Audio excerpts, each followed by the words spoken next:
LibreOffice base પરના આ મૌખિક ટ્યુટોરિયલમાં તમારું સ્વાગત છે.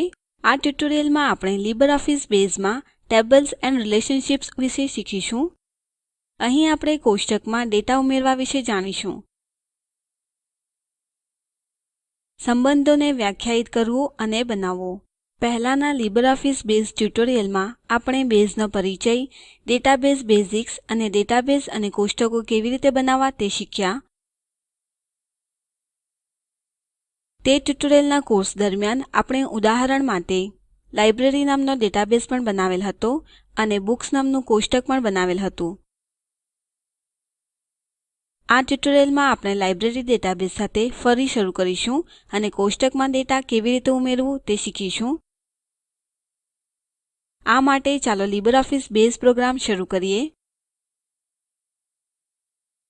આ માટે આપણે સ્ક્રીનના ડાબી તરફ તળિયે સ્ટાર્ટ બટન પર ક્લિક કરીશું. ઓલ પ્રોગ્રામ્સ પર ક્લિક કરો. પછી લીબરઓફિસ સ્યુટ અને લીબરઓફિસ બેઝ પર ક્લિક કરો. જો કે આપણે પહેલેથી છેલ્લા ટ્યુટોરિયલમાં લાઇબ્રેરી ડેટાબેઝ બનાવ્યો હતો, તેથી આ સમયે આપણે તેને ફક્ત ખોલવાની જરૂર છે.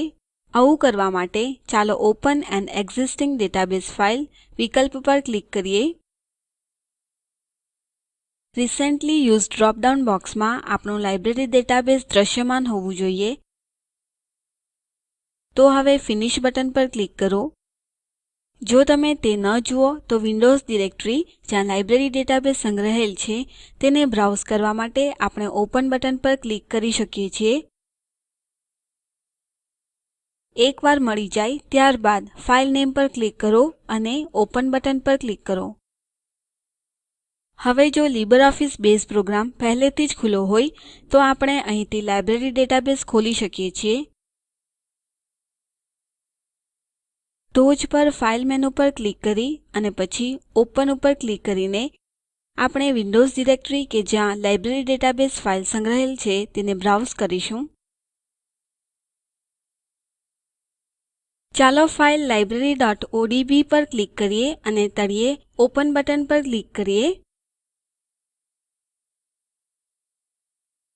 હવે આપણે લાઇબ્રેરી ડેટાબેઝ અંદર છીએ. ચાલો હવે ડાબી પેનલમાં ડેટાબેઝ લિસ્ટમાં ટેબલ્સ ચિહ્ન પર ક્લિક કરીએ. નોંધ લો કે જમણી પેનલ પર ટેબલ્સ લિસ્ટમાં બુક્સ કોષ્ટક દેખાય છે. ચાલો હવે બુક્સ કોષ્ટક ઉપર જમણું માઉસ બટન ક્લિક કરીએ. નોંધ લો તમે અહીં વિવિધ વિકલ્પો પસંદ કરી શકો છો. આ કોષ્ટકમાં ડેટા ઉમેરવા માટે ચાલો હવે ઓપન બટન પર ક્લિક કરીએ. વૈકલ્પિક રીતે આપણે કોષ્ટક નામ પર 2 વખત ક્લિક કરીને પણ તે ખોલી શકીએ છીએ. નવી window books, library, LibreOffice base, table data view શીર્ષક સાથે ખુલે છે. હવે આપણે વેલ્યુઝમાં દરેક સેલમાં સીધું લખીને બુક્સ કોષ્ટકમાં ડેટા દાખલ કરી શકીએ છીએ.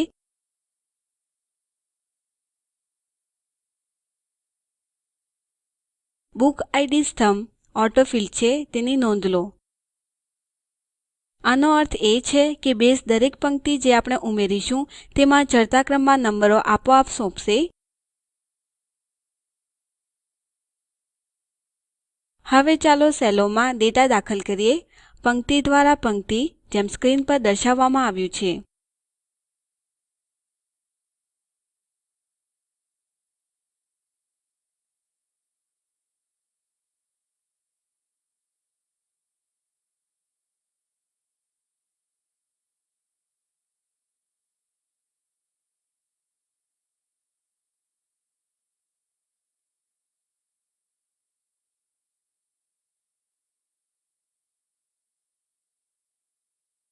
તેથી અહીં આપણા બુક્સ કોષ્ટકમાં 5 પંક્તિઓ નમૂના તરીકે છે. ચાલો હવે ટોચ પર ફાઇલ મેનુ ક્લિક કરીને અને પછી ક્લોઝ પસંદ કરીને આ વિન્ડો બંધ કરીએ. અહીં તમારા માટે અસાઇનમેન્ટ છે. મેમ્બર કોષ્ટક બનાવો જે દરેક સભ્ય વિશે જાણકારી સંગ્રહ કરશે. ઉદાહરણ તરીકે સભ્યનું નામ અને ફોન નંબર. નીચેના 3 ફીલ્ડોનો સમાવેશ કરો: member ID, field type, integer સાથે અને આને પ્રાઇમરી કી બનાવો. નેમ, ફિલ્ડ ટાઇપ ટેક્સ્ટ સાથે, ફોન, ફિલ્ડ ટાઇપ ટેક્સ્ટ સાથે.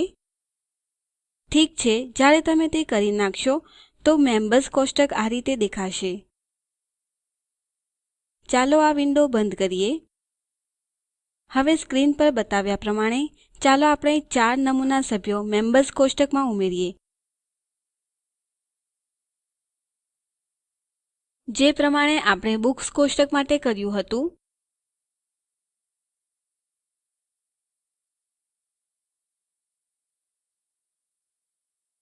તે થઈ જાય પછી ચાલો આ વિન્ડો બંધ કરીએ. હવે ચાલો મુખ્ય વિન્ડો પર પાછા જઈએ અને ટેબલ્સ ચિહ્ન પર ફરીથી ક્લિક કરીએ.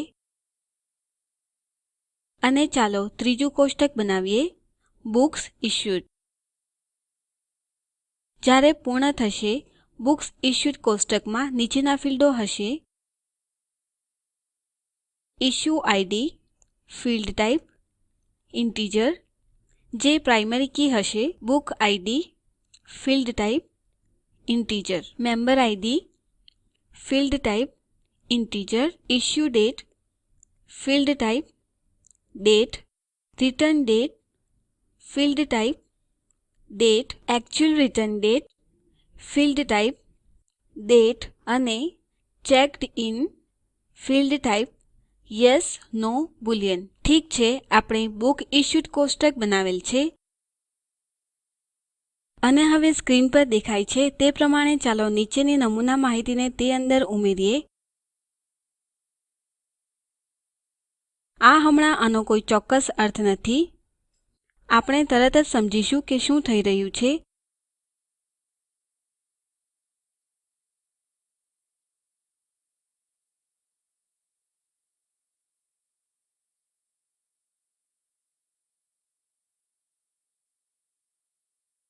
હવે આપણી પાસે આપણા લાઇબ્રેરી ડેટાબેઝમાં 3 કોષ્ટકો છે નમૂના ડેટા સાથે. ચાલો હવે ડેટાબેઝમાં સંબંધો કેવી રીતે વ્યાખ્યાયિત કરવા તે વિશે શીખીએ. તેથી 3 અલગ સમૂહોની માહિતી સંગ્રહ કરવા માટે આપણે 3 કોષ્ટકો બનાવેલ છે: બુક્સ, મેમ્બર્સ અને સભ્યો માટે ઇશ્યુ ઓફ બુક્સ. હવે આપણે પણ દરેક પુસ્તકને વિશિષ્ટ રીતે ઓળખવા માટે કોલમ સુયોજિત કરીશું. દરેક સભ્ય અને દરેક પુસ્તક જે ઇશ્યુ થઈ હતી તે આ 3 કોષ્ટકોમાં છે. તેઓ પ્રાઇમરી કીઓ છે. પ્રાઇમરી કીના વિવિધ લાભમાંથી એક લાભ એ છે કે તે કોષ્ટકો વચ્ચે સંબંધ સ્થાપિત કરે છે. પરંતુ આપણને સંબંધની શું જરૂર છે? ચાલો બુક ઇશ્યુડ કોષ્ટકને જુઓ. અહીં આપણે બુક આઈડી અને મેમ્બર આઈડી ફિલ્ડ જોઈએ છીએ. તેઓ પાસે બુક ઇશ્યુડ કોષ્ટકમાં કોઈ પણ કિંમત હોઈ શકે છે, પરંતુ તેઓએ જે કિંમતો બુક્સ કોષ્ટકમાં છે તેને અનુલક્ષતી કિંમતો મેમ્બર્સ કોષ્ટકમાં પણ રાખવાની જરૂર પડશે. તેથી જો પુસ્તક મેકબેથ છે તો તેની બુક આઈડી 3 તરીકે બુક્સ કોષ્ટકમાં છે. પછી બુક્સ ઇશ્યુડ કોષ્ટકમાં બુક આઈડી 3 નો ઉપયોગ કરીને આપણે હજુ પણ આ જ પુસ્તકોને ઉલ્લેખ કરીશું. તો સ્પષ્ટપણે આ 2 કોષ્ટકો સાથે જોડાવા માટે આપણે હજી પણ તેમને કઈ રીતે લિંક કરવાની જરૂર રહેશે. ઉપરાંત ઉદાહરણ તરીકે મેકબેથ 2 જૂન 2011 ના રોજ રવિ કુમાર માટે ઇશ્યુ કરવામાં આવી હતી તે તમે કઈ રીતે સ્થાપિત કરશો? અથવા તમે કેવી રીતે ખાતરી કરશો કે પુસ્તક માત્ર પુસ્તકાલયના સભ્યોને જ અને બીજા કોઈને પણ ઇશ્યુ નથી થઈ? આ બધું સંબંધોને સુયોજિત કરવાથી પ્રાપ્ત થાય છે, જે ડેટાને એકબીજા સાથે જોડવામાં મદદ કરે છે. યોગ્ય ફીલ્ડોને જોડીને આપણે બેઝને દબાણ કરવાની જરૂર છે કે તે માત્ર બુક્સ અને મેમ્બર્સ કોષ્ટકમાંથી જ મૂલ્યોનો ઉપયોગ કરે. ચાલો જોઈએ કેવી રીતે કરવું. લીબરઓફીસ બેઝની મુખ્ય વિન્ડોમાં ચાલો ટૂલ્સ અને પછી રિલેશનશીપ્સ ઉપર ક્લિક કરીએ. આ એક નવી નાની પોપઅપ વિન્ડો ખોલે છે. અહીં આપણે સૌથી ટોચના કોષ્ટકને પસંદ કરીશું અને એડ બટન પર ક્લિક કરીશું અને અન્ય બે કોષ્ટકો માટે પણ પુનરાવર્તન કરો. પોપઅપ વિન્ડો બંધ કરો. હવે આપણને એક લીટીમાં 3 કોષ્ટકો મળે છે: બુક્સ, બુક્સ ઇશ્યુડ અને મેમ્બર્સ. ક્લિક કરી ખેંચો અને છોડો. ચાલો કોષ્ટકો વચ્ચે વધુ જગ્યા મૂકીએ.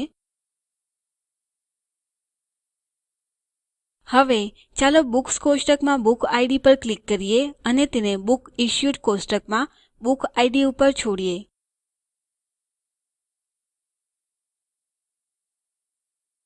આ બે ફિલ્ડ નામો સાથે જોડાતી લાઈનની નોંધ લો.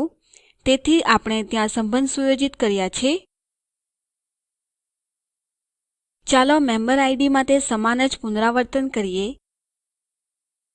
મેમ્બર્સ કોષ્ટકમાં મેમ્બર ઇડ ઉપર ક્લિક કરો અને તેને ખેંચી બુક ઇશ્યુડ કોષ્ટક ઉપર છોડો. તમે જોઈ શકો છો કે આપણે બે સંબંધો બનાવ્યા છે અને આ રીતે આપણે સંબંધ સ્થાપિત કરી શકીએ છીએ અને તેથી એકબીજાથી જોડાયેલા અર્થપૂર્ણ ડેટા રિલેશનલ ડેટાબેઝના વિવિધ કોષ્ટકોમાં સંગ્રહિત છે. અહીં લીબરઓફીસમાં કોષ્ટકો અને સંબંધો પરનું આ મૌખિક ટ્યુટોરીયલ સમાપ્ત થાય છે. સારાંશ માટે આપણે શીખ્યા: કોષ્ટકમાં ડેટા કેવી રીતે ઉમેરવું, સંબંધોને વ્યાખ્યાયિત કરવું અને બનાવવું. મૌખિક ટ્યુટોરીયલ યોજના એ ટોક ટુ અ ટીચર યોજનાનો ભાગ છે જે આઇસીટી એમએચઆરડી ભારત સરકાર દ્વારા શિક્ષણ પર નેશનલ મિશન દ્વારા આધારભૂત છે. આ પ્રોજેક્ટ spoken-tutorial.org દ્વારા સંકલન થાય છે. આ ઉપર વધુ માહિતી spoken-tutorial.org/nmeict-intro ઉપર ઉપલબ્ધ છે. આઈઆઈટી બોમ્બે તરફથી ભાષાંતર અને રેકોર્ડિંગ કરનાર હું કૃપાલી પરમાર વિદાય લઉં છું. જોડાવા બદલ આભાર.